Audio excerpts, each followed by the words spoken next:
Good morning, Alex and friends. I'm Grace. Today is Wednesday, December 11th, 2024, and you're listening to Alex's News.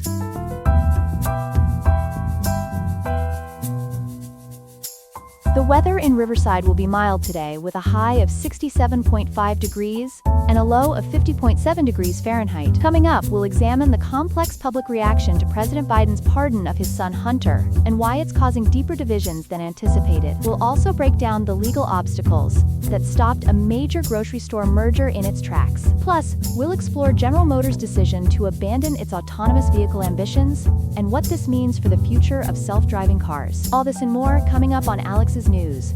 Stay tuned.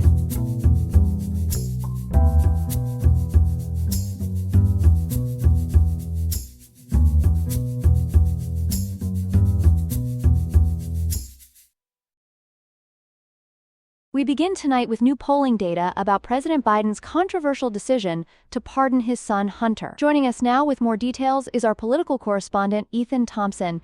Ethan, what are Americans saying about this pardon? Grace, according to a new AP-NORC poll, the American public is showing strong disapproval of President Biden's decision. Only about 20% of Americans support the pardon, while approximately half of those surveyed either strongly or somewhat disapprove of the president's action. Can you break down exactly what this pardon covers? Certainly.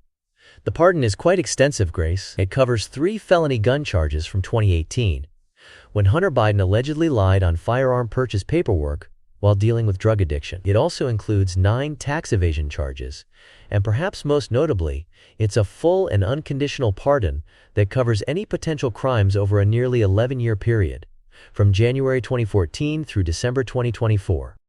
What's particularly interesting about the public reaction to this, Ethan? Well, Grace, what's striking is the bipartisan nature of the disapproval. According to pollster Scott Rasmussen, even among Democrats, only 52% support the president's decision. This is particularly noteworthy given that President Biden had previously promised not to use his pardon power for family members. How are different demographic groups responding to this decision? The polling shows some interesting patterns, Grace.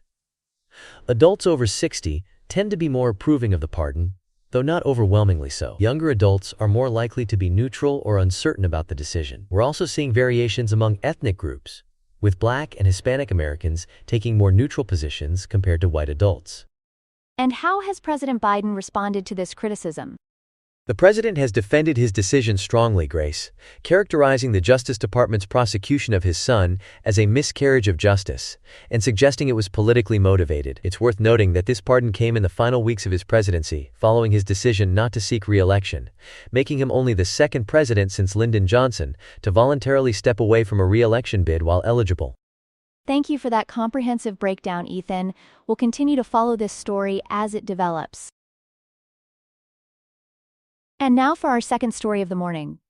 A major development in the grocery industry as 2 courts have blocked what would have been the largest grocery merger in U.S. history. We have our business correspondent Chloe standing by with the details. Chloe, what can you tell us about these rulings? Thanks, Grace. According to NPR's reporting, federal and state courts have dealt a significant blow to the proposed $24.6 billion merger between Kroger and Albertsons. Just this month, both a federal court in Oregon and a Washington state court have ruled against this massive consolidation. Can you break down what this merger would have meant for consumers? Well, Grace, we're talking about an enormous deal here. Together, these companies operate nearly 5,000 stores and employ about 720,000 people across 48 states. As KI 5 News reports, U.S. District Court Judge Adrian Nelson in Portland issued a preliminary injunction, while in Seattle, King County Superior Court Judge Marshall Ferguson went even further with a permanent injunction. What were the main concerns that led to these rulings? According to the Federal Trade Commission's findings, there were several major red flags. They were particularly worried about higher food prices, fewer choices for shoppers, and reduced competition across 22 states. The Public's Radio reports that the FTC received an unprecedented 100,000 public comments on this merger, showing just how much public interest there was in this case. I understand the companies had proposed some solutions. What were they? Yes, Kroger and Albertsons had proposed selling 579 stores to C&S wholesale grocers to address competition concerns. However, the judges weren't convinced this would be enough. The companies argued they needed this merger to better compete with retail giants like Walmart, Costco, and Amazon. But those arguments didn't sway the courts. What's been the reaction from labor unions? The United Food and Commercial Workers Union, 3,000, which represents over 100,000 workers, has strongly supported these court decisions. They've maintained that the merger would have negative impacts on both workers and consumers. And it's worth noting that according to NPR, there's still a third lawsuit pending in Colorado, where the state court issued a preliminary injunction back in July. And what's next for these companies? Right now, both Kroger and Albertsons are evaluating their options. They could pursue legal appeals or potentially abandon the merger altogether.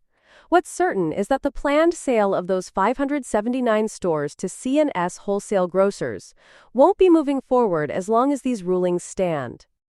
Thank you, Chloe, for that comprehensive breakdown of this developing story. Here are some other headlines.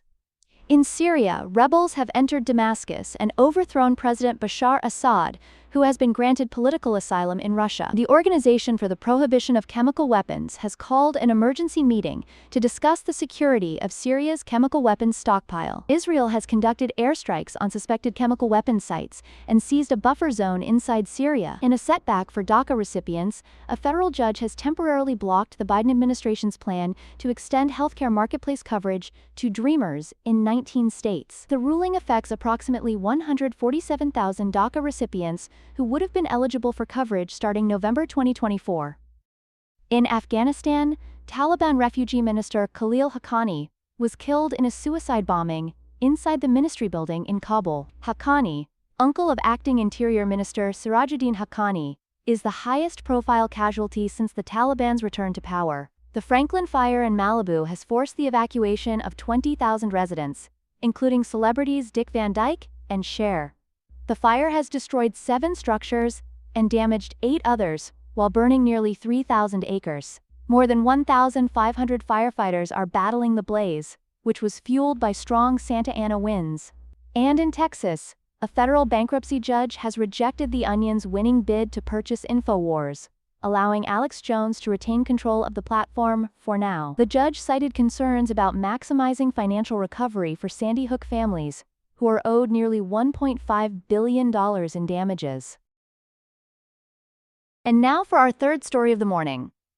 General Motors is making headlines with a major shift in its autonomous vehicle strategy. Here with more details is our technology correspondent Ethan Parker.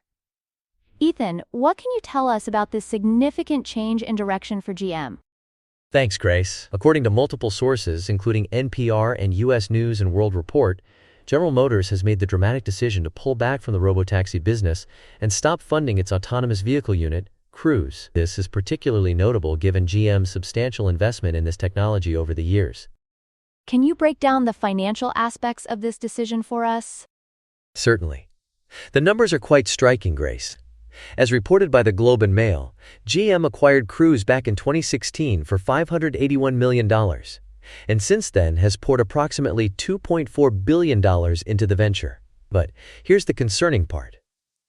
Cruise has accumulated more than $10 billion in operating losses while generating less than $500 million in revenue.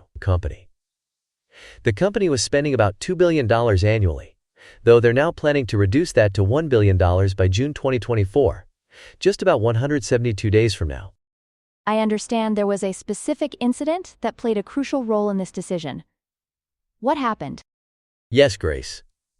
According to multiple news sources, there was a serious incident in San Francisco this past October that really changed everything. A Cruise autonomous Chevrolet Bolt was involved in an accident where it dragged a pedestrian approximately 20 feet after she was initially hit by another vehicle. This led to immediate consequences. Cruise's operating license in California was suspended, and they faced significant penalties, $1.5 million from the National Highway Traffic Safety Administration and an additional $500,000 fine for filing a false report about the incident. So what's next for GM in terms of autonomous technology? Well, according to reporting from NPR, GM isn't abandoning autonomous technology entirely. They're shifting their focus to developing partially automated driver assist systems for personal vehicles. They're planning to integrate Cruise's technical team with their own operations, and they're actually looking to purchase the remaining Cruise shares to take full ownership of the company. How does this move fit into the broader autonomous vehicle industry? This is actually part of a larger trend we're seeing in the industry, Grace. Ford Motor Company made a similar move last year when they disbanded their Argo AI autonomous vehicle venture. However, it's worth noting that some companies are still pushing forward. Alphabet's Waymo continues to expand its services in multiple cities, including Miami, Atlanta, and Austin, and Tesla is maintaining its autonomous vehicle development plans, despite ongoing regulatory scrutiny. Thank you for that comprehensive report, Ethan. We'll be sure to keep following this developing story. That's all we have for now. Today's episode was made by Alexander King with Claude Sonnet 3.5, the Perplexity API, and the Google Cloud Text-to-Speech API. I hope you have a great day. I'll see you tomorrow, Alex.